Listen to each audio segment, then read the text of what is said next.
Bringing timeless Buddhist principles to everyday life, we explore mindfulness, compassion, and self-awareness in a modern context. By connecting ancient wisdom to today's challenges, we guide you toward inner peace, clarity, and resilience. Welcome to Radiant Wisdom.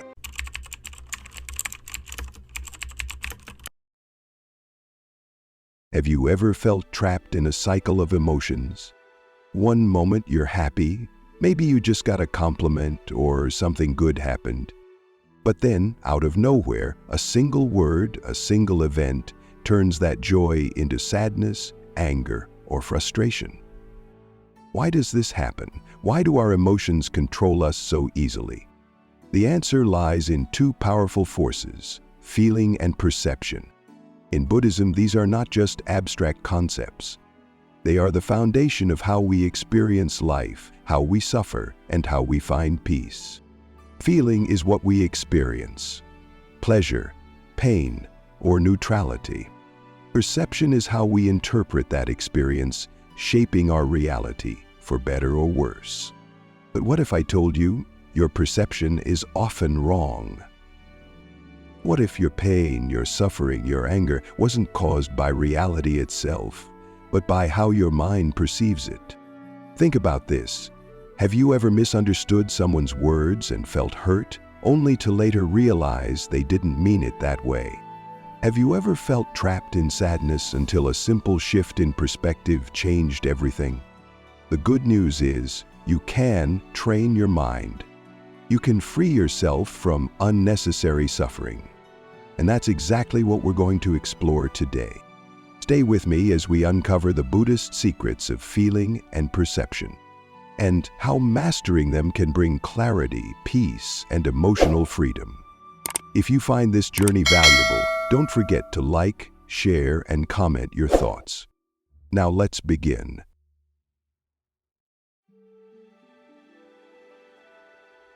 The nature of feeling and perception. Buddhism teaches that our experience of life is shaped by five aggregates, five elements that define our existence. These are: 1. Form, the physical body and the senses. 2. Feeling, the experience of pleasure, pain, or neutrality. 3. Perception, the mental process of recognizing and interpreting experiences. 4. Mental formations, thoughts, habits, and emotional responses. 5. Consciousness, the awareness that arises from sensory contact. Among these, feeling and perception play a crucial role in shaping how we react to the world around us. Think about this. Two people can experience the same event, yet react completely differently. Imagine a man walking in the rain. One person might complain, feeling miserable about being wet and uncomfortable. Another might laugh, enjoying the coolness of the drops on their skin.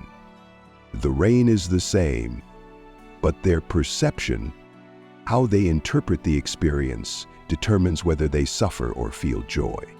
This is why Buddhism teaches that suffering is not caused by external events, but by how we experience them internally.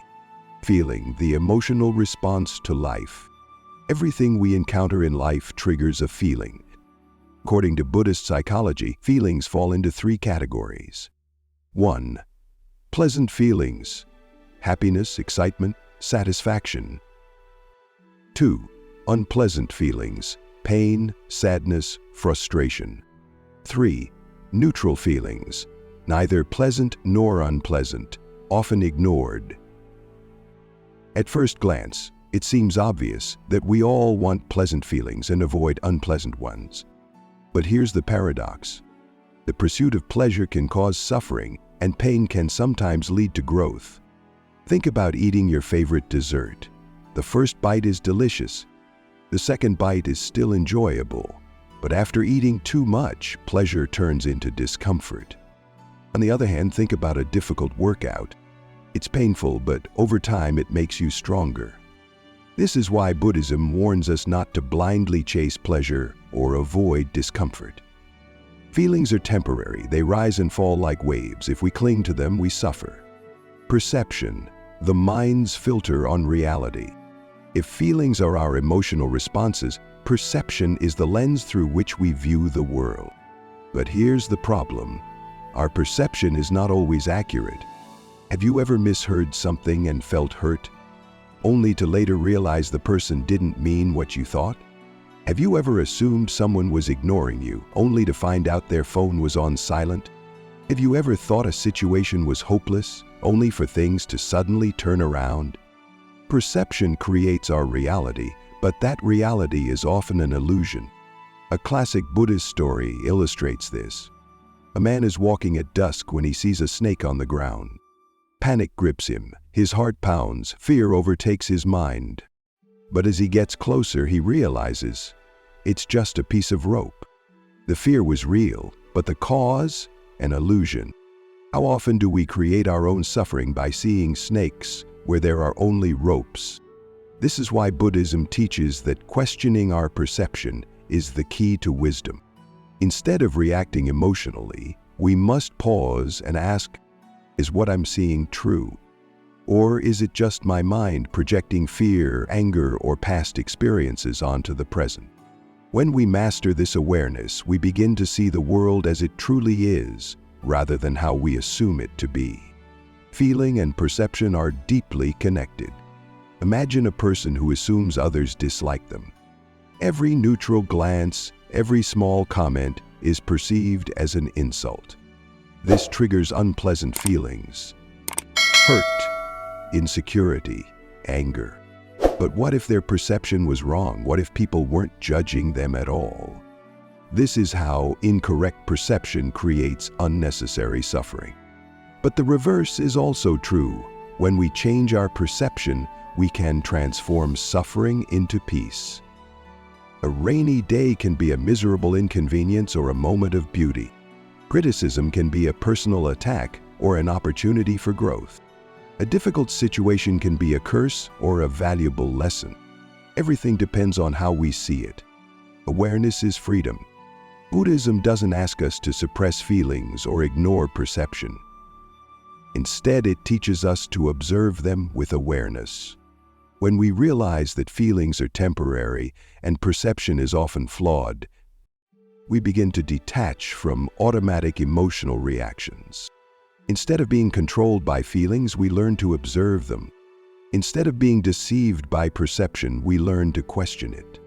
And in that awareness, we find freedom. So the next time an emotion overtakes you, pause. Take a deep breath. Ask yourself, is this real? Or is it just my mind's perception of reality? That small moment of mindfulness can change everything. In the next chapter, we'll explore the 3 types of feelings in Buddhist psychology and how we can use them to cultivate lasting inner peace. The power of perception. Perception shapes our emotions. Think about it. How many times have you misunderstood a situation and reacted with anger, only to later realize you were wrong? Made assumptions about someone's words or actions and felt hurt, only to find out they meant no harm? Felt certain about something, only for new information to completely change your perspective? This is the power of perception. It doesn't just influence what we think, it controls how we feel. 2 people can go through the exact same experience and have completely different emotional reactions, simply because of how they perceive it. Let's take an example. Imagine 2 employees receiving feedback from their boss. The first person perceives criticism as a personal attack. They feel insulted, insecure, and demotivated. The second person perceives criticism as an opportunity to improve. They feel motivated, grateful, and excited to grow. Same situation, but completely different emotional responses. Why? Because their perception shaped their feelings, the illusions that trap us in suffering. Buddhism teaches that most of our suffering comes from wrong perception. 1. We mistake temporary emotions for permanent truths. "I feel sad right now" turns into I will always be sad. I failed today turns into I am a failure. They ignored my message turns into they don't care about me. 2. We assume we know the full story. A friend seems distant. We assume they are angry at us rather than considering they might be struggling with something personal. A stranger cuts us off in traffic. We assume they are rude rather than considering they might be rushing to the hospital. 3. We cling to past experiences and project them onto the present. If we've been hurt before, we assume everyone will hurt us. If we've failed before, we assume we will fail again. These are the mental snakes we see in our lives, illusions that cause us unnecessary suffering. How to train our perception. The good news is we can train ourselves to see more clearly. Here are 3 Buddhist techniques to sharpen our perception and reduce suffering. 1. Pause before reacting. When an emotion arises, don't immediately believe your first reaction. Before getting angry, ask, am I seeing this clearly? Before feeling hurt, ask, could there be another explanation? Before assuming the worst, ask, do I have all the facts? A simple pause can prevent hours of unnecessary suffering. 2. Adopt the beginner's mind. In Zen Buddhism, there is a concept called Shoshin, or the beginner's mind. It means approaching every experience with openness rather than with fixed beliefs. Instead of assuming we know, we ask, what if I'm wrong? What else could be true? This keeps our mind flexible and helps us see situations more clearly. 3. Shift perception to reduce suffering. If perception creates suffering, changing perception can create peace. Instead of thinking, this traffic is ruining my day, try, this is an opportunity to practice patience. Instead of thinking, I failed, I'm worthless, try, I failed, but I learned something valuable. Instead of thinking, they don't care about me, try, maybe they're struggling with their own problems. By changing how we see a situation, we change how we feel about it. Final thought, the empty boat. There's another famous Buddhist story that illustrates this lesson.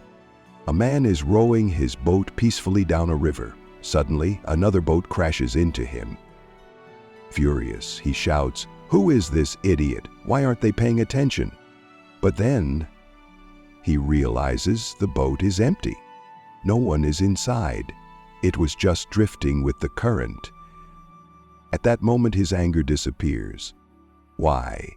Because his perception changed.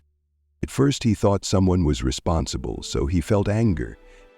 But when he realized the truth, that there was no one to blame, his anger vanished. Now, here's the question.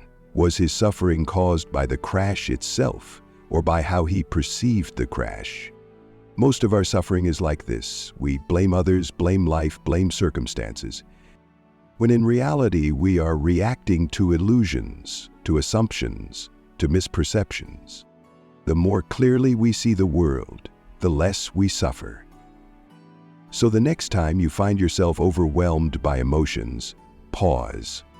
Ask yourself, am I seeing a rope or am I seeing a snake? Because sometimes the only thing that needs to change is our perception. In the next chapter, we will explore the 3 types of feelings in Buddhist psychology and how we can use them to navigate life with greater wisdom and peace. The 3 types of feeling.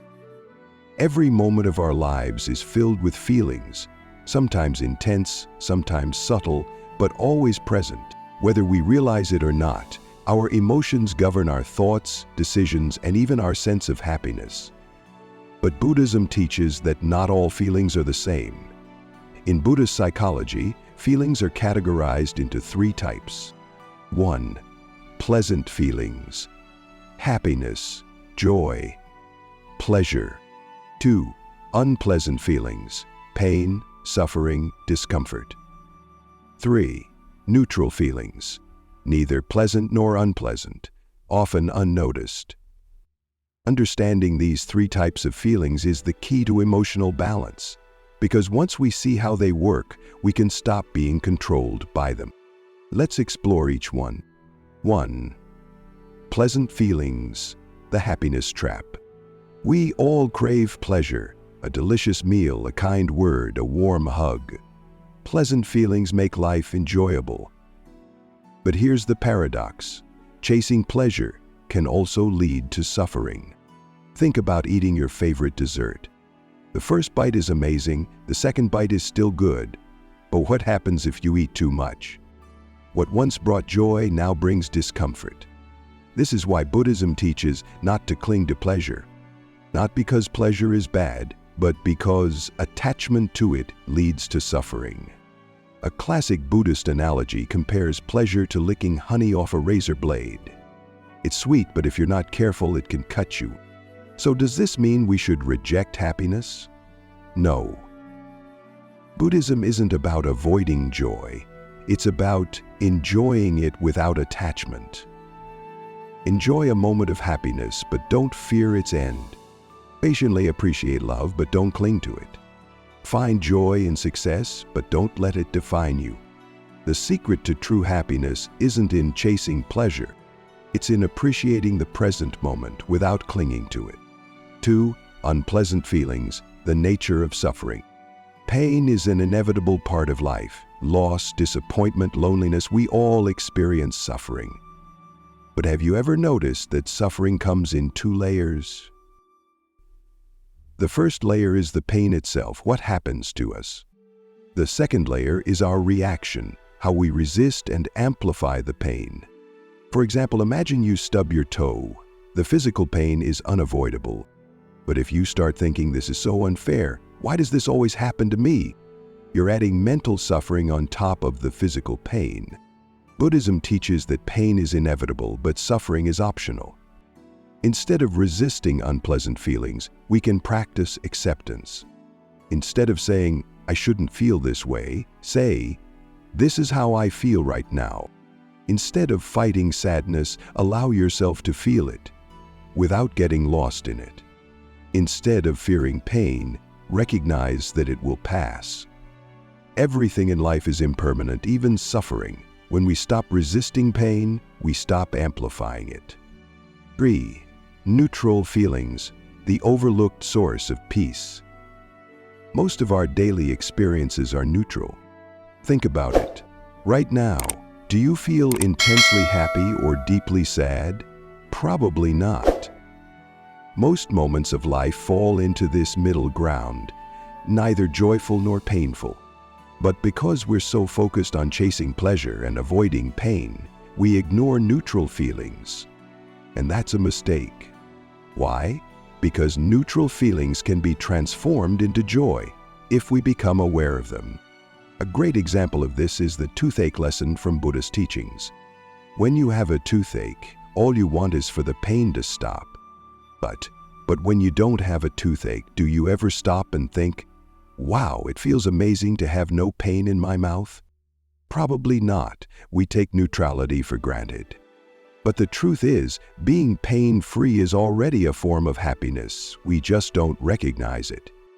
So how do we train ourselves to appreciate neutral feelings? Practice mindfulness. Notice the small, peaceful moments in daily life. Shift your perspective. Instead of focusing on what's missing, focus on what's already good. Be grateful for the ordinary. A calm morning, a deep breath, the ability to see and hear. These are all silent forms of joy. When we start appreciating neutral moments, we unlock a hidden source of happiness that was always there. The balance of all 3 feelings. Buddhism doesn't teach us to chase pleasure, avoid pain, or ignore neutral moments. Instead, it teaches balance.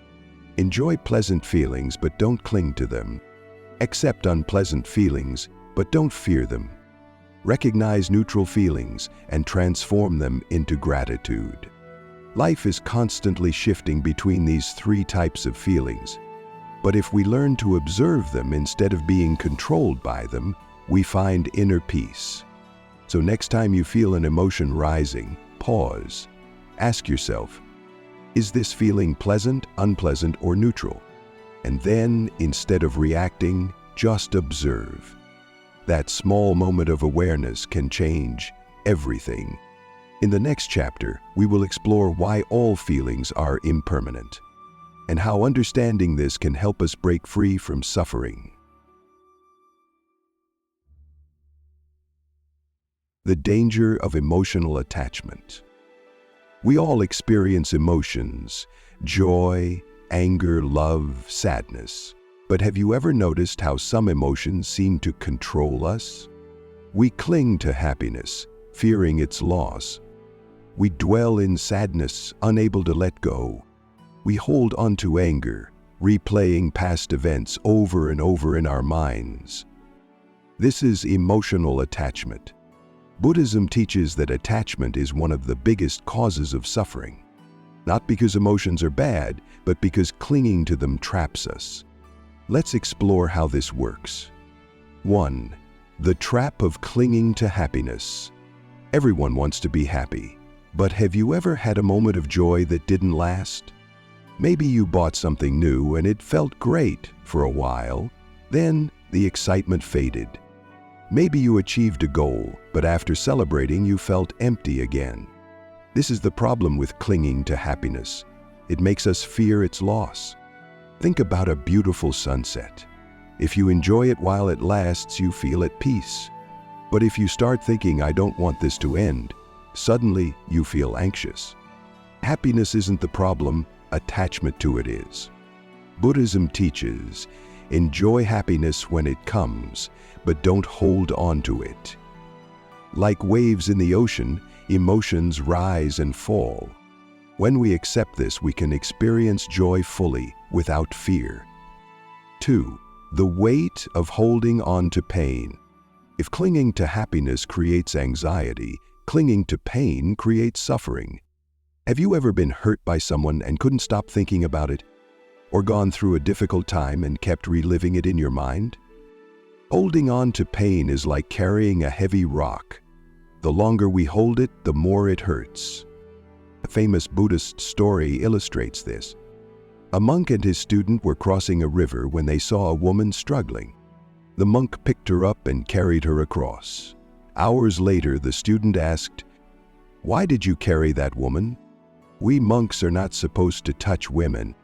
The monk replied, "I put her down at the riverbank. Why are you still carrying her?"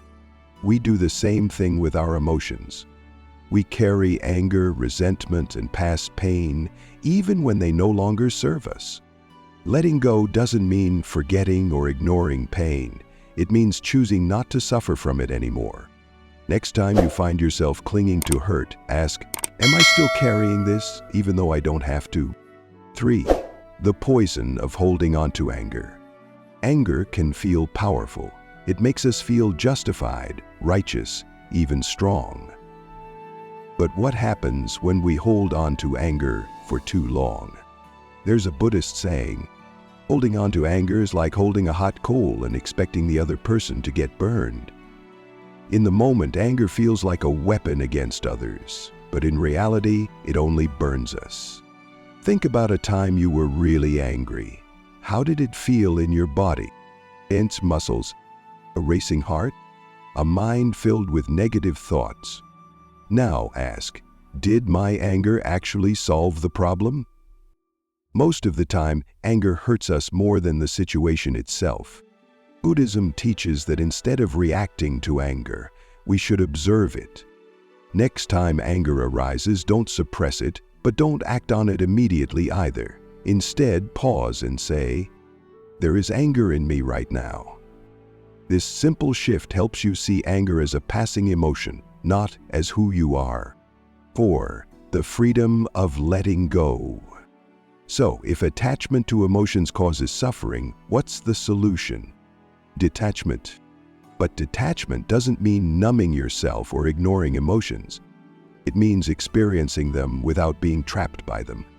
Feel happiness, but don't cling to it. Feel sadness, but don't dwell in it. Feel anger, but don't let it consume you. Imagine emotions like clouds in the sky. You don't try to hold on to them, you simply watch them pass. When we learn to let emotions come and go without attachment, we find something deeper than happiness, inner peace.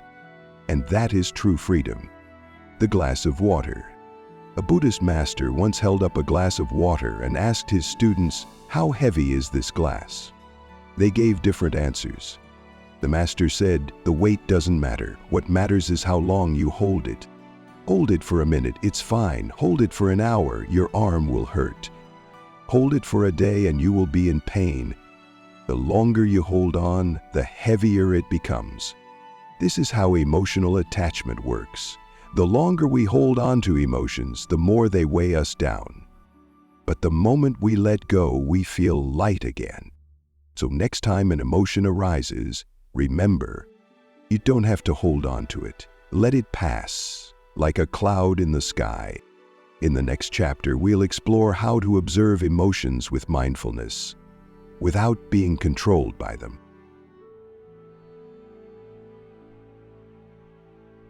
Mindfulness, the art of observing feelings. Have you ever been caught in a storm of emotions? Anger, sadness, anxiety, feeling completely overwhelmed? Maybe someone said something hurtful and you couldn't stop thinking about it. Maybe a sudden wave of sadness came over you and you felt trapped in it.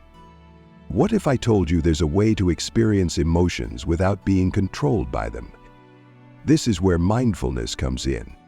Buddhism teaches that the key to emotional balance is not to suppress emotions, but to observe them with awareness.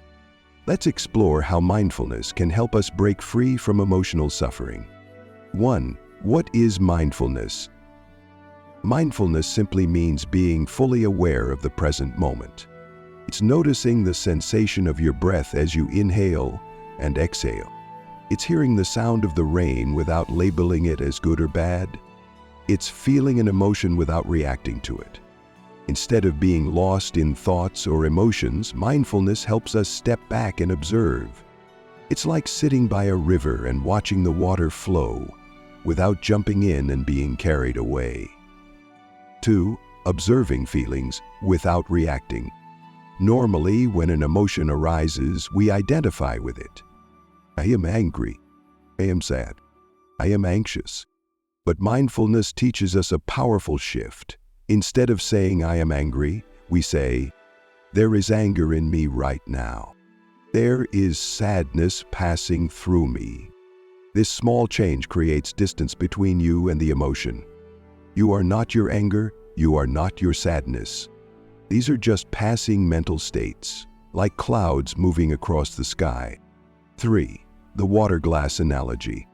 Imagine you are holding a glass of water. If the water is still, you can see clearly through it. But if you shake the glass, the water becomes cloudy and turbulent. This is what happens to our minds when emotions take over. Mindfulness is the act of setting the glass down and letting the water settle. When we observe emotions without reacting, they naturally lose their intensity. 4. Practical steps to cultivate mindfulness. How do we apply mindfulness in daily life? Here are 3 simple techniques. Step 1.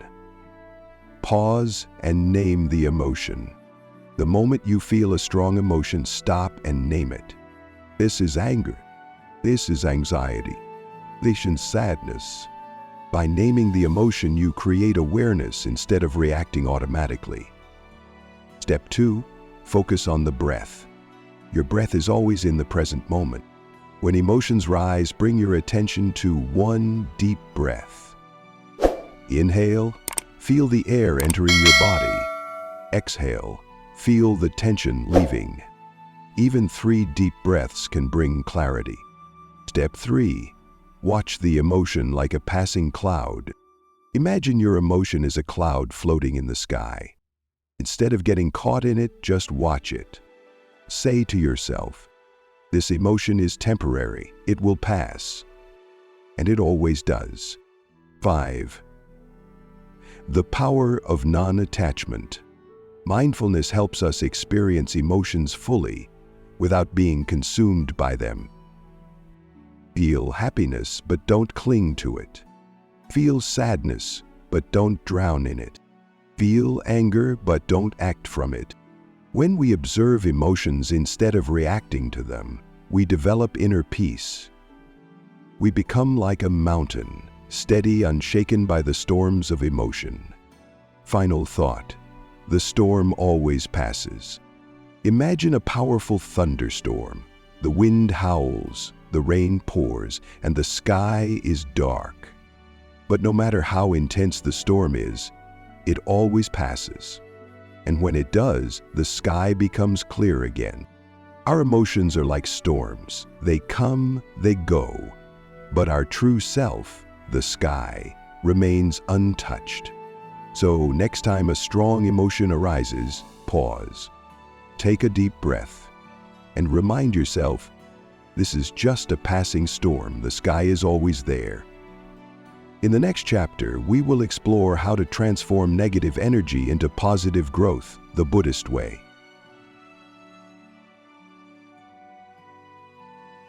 The Illusion of Knowledge, the story of the lost son. Have you ever been so certain about something, only to later realize you were completely wrong? Maybe you believed someone had bad intentions, but later found out they meant no harm. Maybe you were convinced a situation was hopeless, only to see things turn around unexpectedly. Buddhism teaches that one of the biggest obstacles to wisdom is the illusion of knowledge.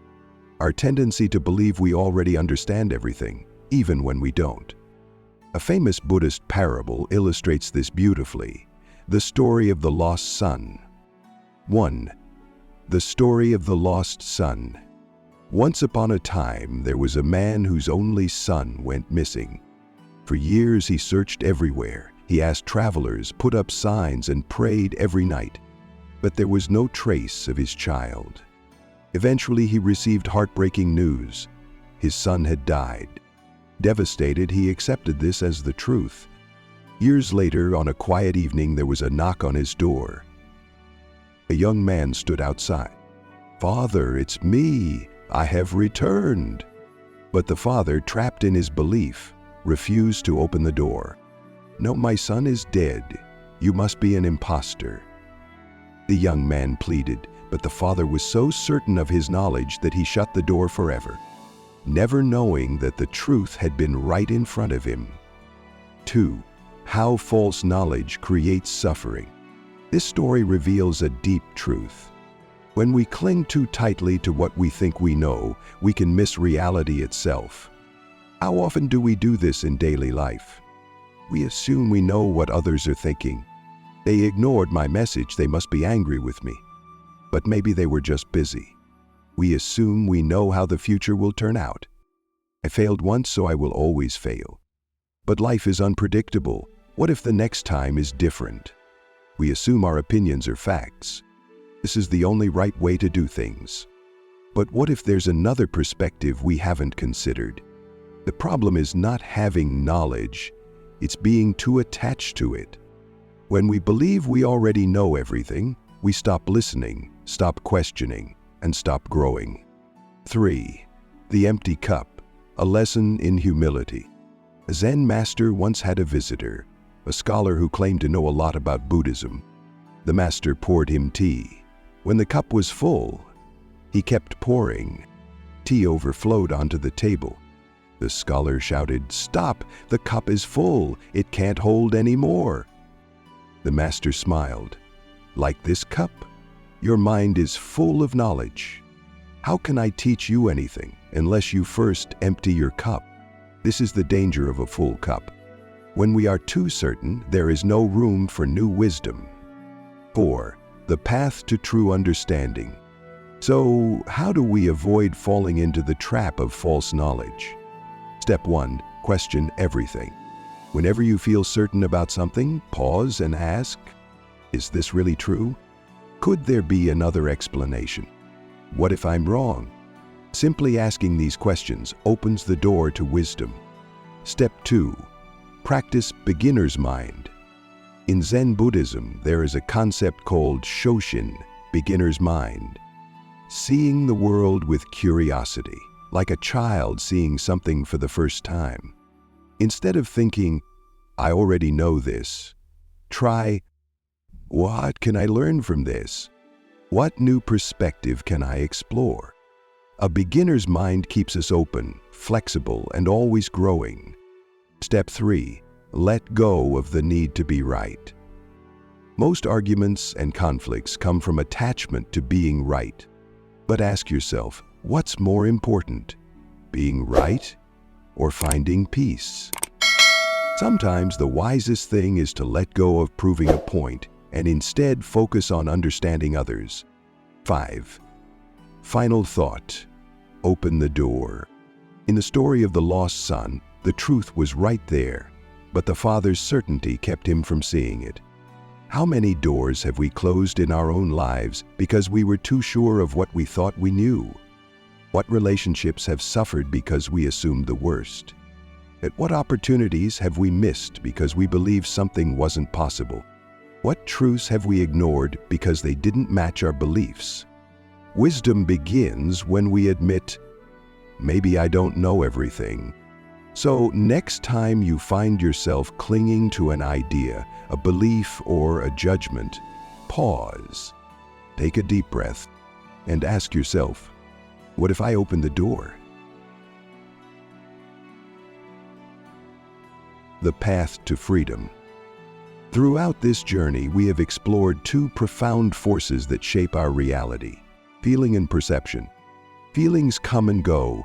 They are temporary, like waves in the ocean. Perception can be flawed. Our mind often sees illusions rather than truth. The root of suffering is not in external events, but in how we react to them. We suffer not because of emotions themselves, but because we cling to pleasure, resist pain, and blindly trust our perceptions. But what if we could step back? What if we could observe emotions without being consumed by them? Buddhism offers a simple but powerful path to freedom. 1. Be mindful. Observe your feelings like passing clouds. 2. Question your perception. Ask, is this real or just my mind's interpretation? 3. Let go of attachment. Enjoy happiness without clinging. Experience sadness without resisting. When we stop fighting reality and start embracing the present moment with awareness, we find something deeper than happiness, peace. Imagine the sky. Storms come and go. Sometimes there is sunshine, sometimes rain. But the sky itself is never harmed. It remains vast, open, and free. You are not your emotions. You are not your passing thoughts. You are the open sky. So the next time an emotion rises, take a deep breath, step back, observe, and remember, you are already free. If this message resonated with you, give this video a like, share it with someone who needs to hear it, and let's continue this journey together in the comments below. Thank you for listening. May you find peace in every breath.